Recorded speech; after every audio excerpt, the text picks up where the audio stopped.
पारा medical student के chapter 3 the cardiovascular system के बारे में चर्चा करेंगे। The cardiovascular system consist of the two main parts. मतलब कार्डियोवैस्कुलर सिस्टम शरीर में दो भाग में का बना होता है। पहला भाग रहता है the heart, to pump and circulate blood in the whole body. Heart का काम है कि ब्लड को पूरे शरीर में पंप करना, समझ गए ना। और the blood vessel, to carry the blood for exchange of the nutrient, gases and waste product. और हार्ट जो पंप करता है वो ब्लड वेसल के द्वारा पूरे शरीर में जाता है, जहां पर ये न्यूट्रिएंट को ले जाता है, गैस को ले जाता है, ऑक्सीजन एंड कार्बन मोनोऑक्साइड, और जो शरीर में वेस्ट बनता है उसको इसके कैरी करता है ब्लड वेसल के द्वारा। The heart is a concept hollow muscular pumping organ. Heart क्या है कि एक जाकर के मस्कुलर कॉन्सेप्ट का बना हुआ पंपिंग ऑर्गेन है। It is located in the mediastinum of the thoracic cavity. Heart जो है ना थोरेसिक कैविटी में लेफ्ट साइड में रहता है मेनली। इसको हम लोग मीडियास्टिनम कहते हैं थोरेसिक कैविटी में। The apex is about 9 centimetre from the midline in the left fifth intercostal specs. और हार्ट का जो एपेक्स होता है वो लेफ्ट साइड में जो है मिड लाइन से जो है 9 सेंटीमीटर दूर होता है, पांचवा इंटरकोस्टल स्पेस में। The weight of the adult heart is about 300 grams in the male and 250 grams in the female. जो हार्ट का वेट होता है मेल में 300 ग्राम होता है और फीमेल में 250 ग्राम होता है।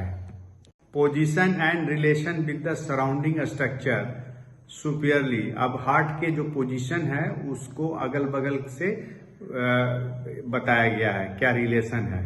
सुपियरली हार्ट के ऊपर में क्या होता है, great blood vessels, aorta, superior vena cava, pulmonary artery and pulmonary when. Heart के ऊपर में ये सब मिलते हैं। क्या क्या मिलते हैं, great blood vessels, aorta, superior vena cava, pulmonary artery and pulmonary vein. Inferiorly नीचे की ओर central tendon of the diaphragm. एक डायफ्राम होता है जो कि हार्ट को जो कि थोरेस को और एब्डोमेन को सेपरेट करता है। तो नीचे जाकर के वो central tendon of the diaphragm मिलता है। Anteriorly sternum, ribs and intercostal muscle. आगे की ओर जो है ना स्टर्नम मिलता है, रिब्स मिलता है, और दो रिब्स के बीच के स्पेस को इंटरकोस्टल स्पेस कहते हैं और मसल लगता है उसमें। पोस्टीरियरली पीछे की ओर क्या होता है हार्ट के, इसोफेगस होता है, ट्रैकिया होता है, राइट ब्रोंकाई होता है, डिसेंडिंग एरोटा, इंफीरियर वेना केवा एंड थोरेसिक वर्टिब्रा होता है। लैटरली दोनों अगल बगल में लंग्स होता है। स्ट्रक्चर ऑफ द हार्ट का स्ट्रक्चर के बारे में डिटेल करते हैं। The heart wall is composed of the three layer of the tissue. Heart जो है ना 3 लेयर का बना होता है। पेरिकार्डियम, सबसे बाहरी जो परत होती है हार्ट का उसको हम लोग पेरिकार्डियम बोलते हैं। मायोकार्डियम, बीच में जो मसल्स होता है हार्ट का उसको हम लोग मायोकार्डियम बोलते हैं। और इंडोकार्डियम, हार्ट में सबसे अंदरूनी भाग को इंडोकार्डियम बोलते हैं। Pericardium is the outer covering membrane of the heart and it is made up to 2 sacs। Pericardium क्या है ना कि हार्ट के चारों तरफ कवरिंग बनता है और ये 2 लेयर में होता है, 2 सेक्स इसको बोलते हैं। Outer sacs consist of fibrous tissue and inner sac consist of 2 layer of serous membrane. और ये जो सेक होता है ये जाकर के इसके जो बाहरी भाग होता है वो फाइब्रस टिश्यू का बना होता है और इनर सैक होता है वो 2 लेयर का सीरस मेम्ब्रेन का बना होता है। Myocardium is the middle layer of the heart and is consisting of the specialised cardiac muscle. और जो बीच वाला भाग हार्ट का होता है मायोकार्डियम कहते हैं, ये मसल्स का बना होता है और इसमें स्पेशलाइज्ड कार्डियक मसल मिलते हैं। Endocardium is the thin smooth membranes inner most layer, it ensure smooth flow of the blood through the heart. और सबसे अंदरूनी जो लेयर होता है वो जाके मेम्ब्रेनस होता है, सबसे अंदर वाला भाग, और इसका काम है कि हार्ट में जो आसानी से ब्लड का फ्लो हो सके। The heart consist of 4 chamber. The upper 2 chamber consist of the right and left atrium. Heart जो है ना 4 चैम्बर का बना होता है। ऊपर वाला 2 भाग में होता है, एक राइट एट्रियम और एक लेफ्ट एट्रियम का बना होता है। The lower 2 chamber form the left and right ventricle. और नीचे के 2 चैम्बर 2 भाग में बटा होता है, एक को कहते हैं लेफ्ट वेंट्रिकल और दूसरे को कहते हैं right ventricle. One way atrioventricular valve are present between the atria and ventricle which prevent back flow of the blood। और एट्रियम और वेंट्रिकल के बीच में एक वॉल्व प्रेजेंट रहता है जो कि ब्लड को एक ही डायरेक्शन में फ्लो होने देता है, दूसरे back flow of the blood नहीं होता है, पीछे की ओर नहीं जाता है। Tricuspid valve present between the right atrium and right ventricle. अब जो एक ट्राइकास्पिड वॉल्व होता है वो राइट साइड में मिलता है, राइट एट्रियम और राइट वेंट्रिकल के बीच में मिलता है। Bicuspid valve present between the left atrium and left ventricle. और जो बाइकास्पिड वॉल्व होता है वो लेफ्ट साइड में मिलता है, लेफ्ट एट्रियम और लेफ्ट वेंट्रिकल के बीच में। Aortic valve are located at the origin of the aorta. एक एरोटिक वॉल्व होता है जो एरोटा जहां से निकलता है लेफ्ट वेंट्रिकल से, वहां पर मौजूद रहता है। Pulmonary valve present at the origin of pulmonary artery. और ये जो पल्मोनरी वॉल्व प्रेजेंट होता है वो राइट साइड में निकलता है, राइट वेंट्रिकल से, वहां पर मौजूद होता है। The blood is pumped out of the left ventricle to the aorta. अब ब्लड जो है ना लेफ्ट वेंट्रिकल से पंप होता है और एरोटा में जाता है। We supplies the oxygenated blood to all over the body throughout the different arteries. अब ये जो एरोटा से ब्लड निकलता है ये पूरे बॉडी को सप्लाई करता है छोटे छोटे अन्य आर्टरियों के through. Deoxygenated blood is collected by veins and ultimately return to the right atrium via the superior and inferior vena cava. और जो डीऑक्सीजनेटेड ब्लड है जो टिश्यू से आता है, जहां पर ऑक्सीजन निकला हुआ रहता है, वो वापस हार्ट में आता है राइट एट्रियम में सुपीरियर और इंफीरियर वेना केवा के द्वारा। यह जो पिक्चर दिखाया गया है यह हार्ट का क्रॉस सेक्शन है, काट करके दिखाया गया है। ये जो लाल वाला भाग है इसमें ऑक्सीजनेटेड ब्लड है, ये left side of the heart में मिलता है। Right side of the heart में जो है ना डीऑक्सीजनेटेड ब्लड है और इसी कारण इसका कलर ब्लू है। अब deoxygenated blood superior vena cava और इंफीरियर वेना केवा के द्वारा राइट एट्रियम में जाता है। राइट एट्रियम में जाने के बाद ये ट्राइकास्पिड वॉल्व के द्वारा राइट वेंट्रिकल में जाएगा। फिर राइट वेंट्रिकल से ब्लड जो है ना पल्मोनरी आर्टरी के द्वारा, right and left pulmonary artery के द्वारा लंग्स में जाता है।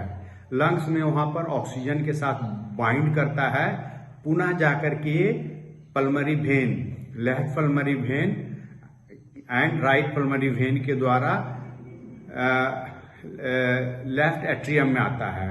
अब यहाँ बाइकास्पिड वॉल्व के द्वारा लेफ्ट वेंट्रिकल में ब्लड जाता है जो कि रेड पोर्शन है। अब लेफ्ट वेंट्रिकल से जो एरोटिक वॉल्व के द्वारा एरोटा में जाता है, एरोटा से फिर जाकर के पूरे शरीर में ऑक्सीजनेटेड ब्लड जाता है। यही कार्डियक साइकिल है। Function of the heart, rhythmic contraction and relaxation of the cardiac chamber in a particular sequence causes forward propulsion of the blood. Heart जो है ना कि रिदमिक मतलब कि निश्चित अंतराल पर कॉन्ट्रैक्ट करता है और रिलैक्स करता है, जिससे जाकर के ब्लड आगे की ओर जाता है पूरे शरीर में। On average heart contract and relax 70 to 80 times पर minute and pumps about 5 litre of the blood पर मिनट। और हार्ट जो है ना 1 मिनट में 70 से या 80 बार कॉन्ट्रैक्ट एंड रिलैक्स करता है, जिसको हार्ट रेट बोलते हैं, 70 से 80। और 1 मिनट में हार्ट जो है 5 लीटर ब्लड को पंप करता है पूरे शरीर में। Contraction of the cardiac chamber called the systole and relaxation is called diastole. और ये जो कॉन्ट्रैक्शन होता है कार्डियक चैम्बर को, तो कॉन्ट्रैक्शन को हम लोग सिस्टोल कहते हैं मेडिकल भाषा में, एंड रिलैक्सेशन को हम लोग कहते हैं diastole. Atrial filling and joint diastole. Due to atrial relaxation, blood flows from the superior and inferior vena cava to the right atrium and from the pulmonary vein to the left atrium। और atrial filling कब होता है? जब जाकर के atrium जो heart का ऊपरी वाला भाग चेम्बर है वो रिलैक्स करता है, तो सुपीरियर और इंफीरियर वेना के केवा के द्वारा राइट एट्रियम में डीऑक्सीजनेटेड ब्लड आता है और पल्मोनरी वेन के द्वारा लेफ्ट एट्रियम में ऑक्सीजनेटेड ब्लड आता है। Atrial systole and ventricular diastole. At the end of the joint diastole, atria contract and push most of the blood to the ventricle. अब जब एट्रियम कॉन्ट्रैक्ट करता है और वेंट्रिकुलर उस समय डायस्टोल रिलैक्स करता है, तो एट्रियम से ब्लड जो है ना वेंट्रिकल की ओर चला जाता है। डायग्राम बताया गया है ब्लड कैसे शरीर में फ्लो करता है। अब हम ऊपर से लेते हैं, एक सबक्लेवियन वेन होता है या इंटरनल जुगुलर वेन होता है, उससे फिर ब्लड सुपीरियर वेना केवा में जाता है और फिर पुनः जाके हार्ट में जाता है। अब जाकर के नीचे से जो ब्लड चलता है, जैसे कॉमन इलियक वेन होता है, लेफ्ट एंड राइट होता है, पेल्विस एंड लेग्स से वो ब्लड जाता है इंफीरियर वेना केवा में, और इंफीरियर वेना केवा में ब्लड कहाँ से आता है? जीआई ट्रैक्ट, मतलब गैस्ट्रोइंटेस्टाइनल ट्रैक्ट में जो हम लोग भोजन लेते हैं वहां से न्यूट्रिशन वगैरह को वेन लेता है। उसके बाद में inferior and superior mesenteric when, splenic when and gastric when के द्वारा वो पोर्टल वेन में जाता है। पोर्टल वेन से फिर जाके लीवर में जाता है, वहां पर उसका कुछ सिंथेसिस होता है, कुछ न्यूट्रिशन जो है ना तो अलग से मॉडिफाई करता है लीवर। उसके बाद वो हेपेटिक वेन के द्वारा इंफीरियर वेना केवा में पहुंचता है। अब जो हार्ट में है, हार्ट से फिर ब्लड जो है लेफ्ट वेंट्रिकल के द्वारा एरोटा में जाता है, एरोटा से फिर जाकर के ब्रैकियोसेफेलिक आर्टरी के द्वारा right common carotid artery and right subclavian artery, मतलब ऊपर के ट्रंक को सप्लाई करता है। फिर left common carotid artery left subclavian artery में देता है। फिर एट्रा से फिर कोरोनरी आर्टरी में खुद हार्ट को सप्लाई करता है। उसका नीचे की ओर आता है थोरेसिक एरोटा में जाता है, यहां से फिर ब्रांच निकलता है, ब्रोंकियल आर्टरी का निकलता है। उसके बाद में फिर जाकर के एसोफेजियल आर्टरी में जाता है, फिर इंटरकोस्टल आर्टरी में जाता है। थोरेसिक एरोटा के बाद फिर ये एब्डोमिनल एरोटा में जाता है, एब्डोमिनल एरोटा से फिर फ्रेनिक आर्टरी निकलता है, सिलियक आर्टरी निकलता है, टेस्टिकुलर और ओवेरियन आर्टरी निकलता है, superior and inferior mesenteric artery निकलती है। उसके बाद में फिर एरोटा के बाद फिर नीचे की ओर जाता है ब्लड, कॉमन इलियक आर्टरी जाता है, left and right pelvis and legs को सप्लाई करता है। इस तरह से ब्लड का सर्कुलेशन पूरे शरीर में होता है। Ventricular systole and ventricular diastole. Ventricular systole increases pressure and closes the atrioventricular one-way valve. Closure of atrioventricular tricuspid and bicuspid valve produces first heart sound. अब ये जो हमारा ट्राइकस्पिड वॉल्व होता है लेफ्ट साइड में एंड बाइकस्पिड वॉल्व में होता है वो राइट साइड में, जब ये क्लोज करता है तो हार्ट का फर्स्ट साउंड बनता है। Initially, ventricle contract as closed chamber and gradually ventricular pressure exceeds the pressure of the pulmonary artery and aorta, leading to the opening of the pulmonary and aortic valve. Blood flows from the ventricle to the aorta and pulmonary artery. अब क्या है कि जब ventricle contract करता है तो शुरू में वो प्रेशर इंक्रीज करता है। अब प्रेशर इंक्रीज करने से इतना अधिक प्रेशर बनता है कि एरोटिक एंड पल्मोनरी वॉल्व खुलता है और blood aorta and pulmonary when में पुश होता है, पंप होता है। Ventricular and atrial diastole. Ventricular diastole produces A fall in the pressure with in the ventricle. अब जब वेंट्रिकल रिलैक्स करता है तो उसको हम लोग वेंट्रिकुलर डायस्टोल बोलते हैं। इसमें क्या होता है, ventricular diastole produces A fall in the pressure with in the ventricle. जब वेंट्रिकल पंप कर लेता है तब इसमें जाकर के वेंट्रिकुलर प्रेशर कम जाता है, समझ, और उसके बाद में ये जाकर के रिलैक्स करता है। When ventricular pressure become less than the pressure of the great vessel और सेम्युलर वॉल्व आर क्लोज्ड। अब जब वेंट्रिकुलर प्रेशर कम जाता है तो जो एरोटिक एंड पल्मरी वॉल्व होता है वो क्लोज कर जाता है। Closure of the semilunar valve produces second heart sound. अब ये जो क्लोजर होता है सेमिलुनर वॉल्व का, तब उससे जो साउंड प्रोड्यूस होता है उसे सेकेंड हार्ट साउंड हम लोग बोलते हैं।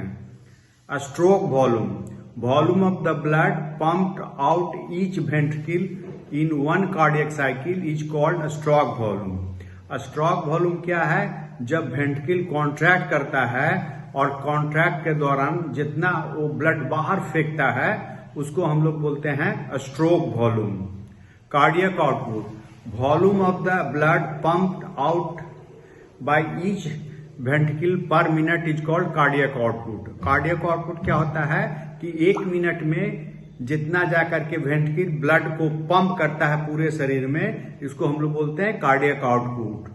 तो कार्डियक आउटपुट का क्या फार्मूला हो गया, cardiac output is equal to stroke volume into number of heart beat per minute. मतलब जो स्ट्रोक वॉल्यूम होता है, एक बार में जो पंप किया उसको हम लोग स्ट्रोक वॉल्यूम बोलते हैं, और पूरे 1 मिनट में जितना बार पंप किया यानी हार्ट रेट जितना हुआ उसको हम लोग गुना करेंगे तो इससे हमको कार्डियक आउटपुट मिलेगा। Heart beat, closure of the atrioventricular valve and semilunar valve produces first and second sound lub dub. अब जो हार्ट का जो एट्रियोवेंट्रिकुलर वॉल्व होता है और सेमिलुनर वॉल्व होता है, ये जब क्लोज करता है तो first and second heart sound produce करता है, जो कि लब एंड डब। स्टेथो से सुनोगे तो इसमें लब डब साउंड मिलेगा।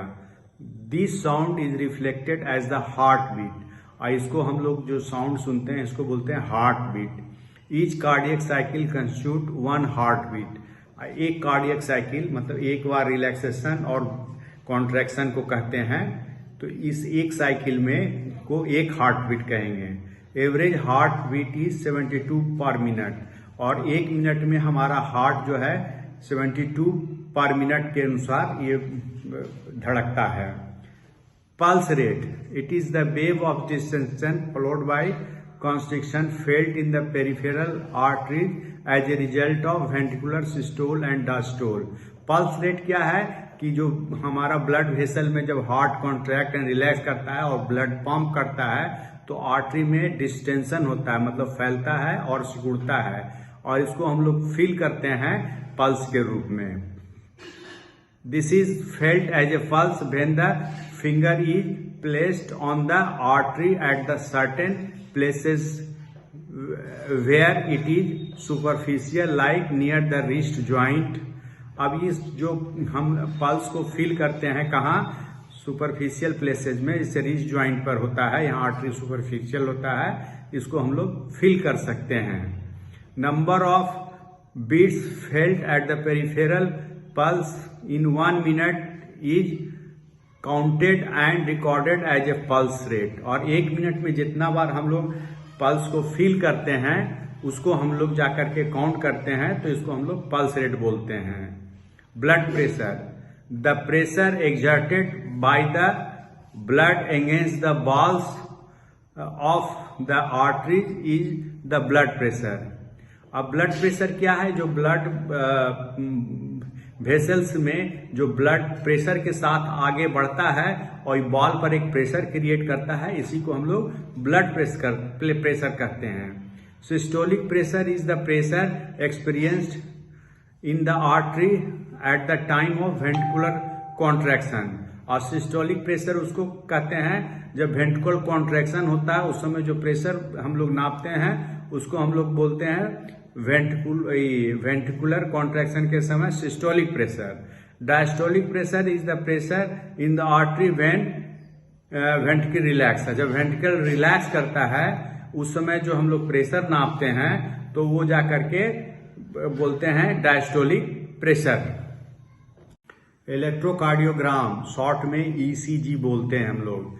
There is a specialised area in the cardiac muscle of the heart called the sinoatrial node या S A node.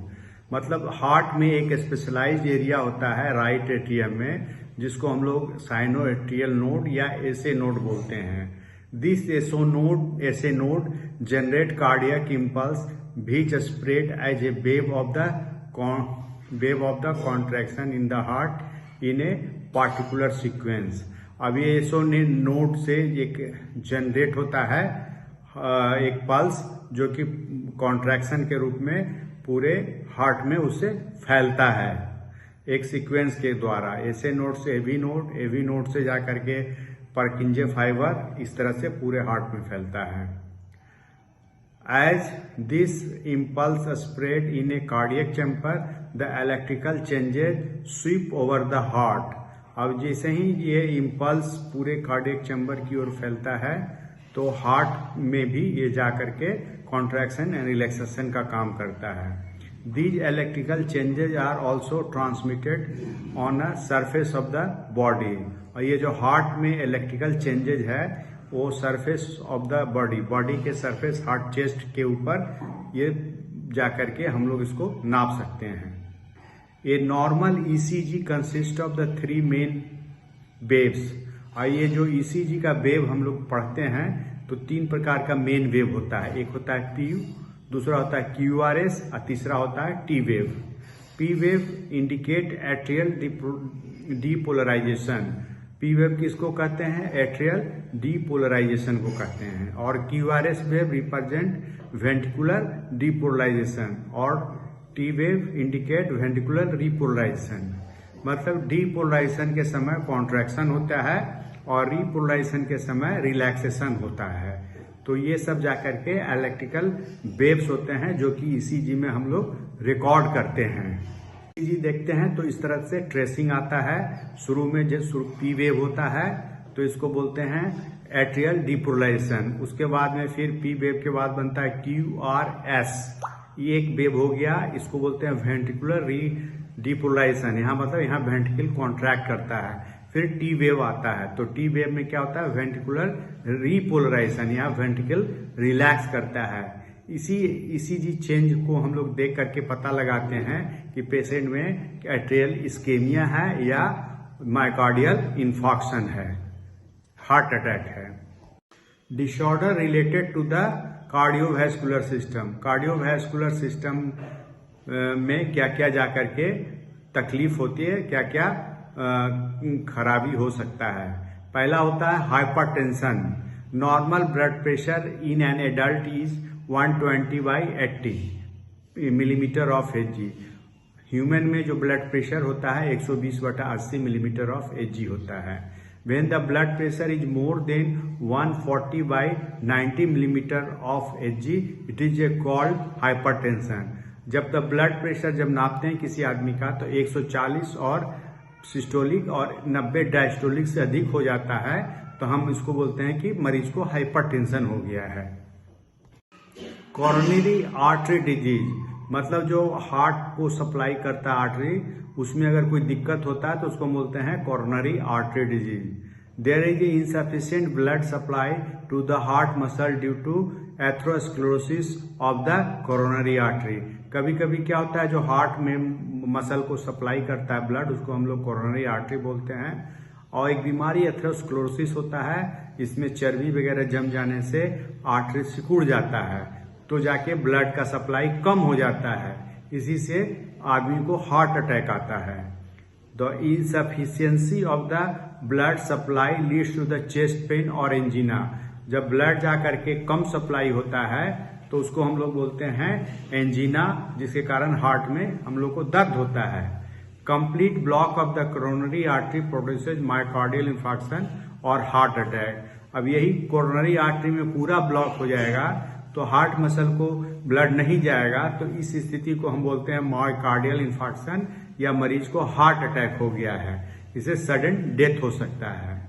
Heart failure a clinical condition when heart is not able to pump blood effectively enough to meet the need of the body is called the congestive heart failure because it causes congestion in the lungs. अब क्या होता है कि एक इस heart failure में क्या होता है कि मरीज का जो हार्ट होता है वो पूरा पंप नहीं कर पाता है ब्लड को, जिसके कारण लंग्स में कंजेशन मतलब ब्लड का जमाव हो जाता है उधर जो पल्मरी वेन के द्वारा आता है, और इस स्थिति को हम लोग बोलते हैं में पेशेंट का हार्ट फेल्यूर हो गया है। धन्यवाद। ये वीडियो अगर आपको पसंद आए तो इसे लाइक करें, शेयर करें और चैनल सब्सक्राइब करें। चैनल सर्च करें @DR उमेश मेडिकल से करें।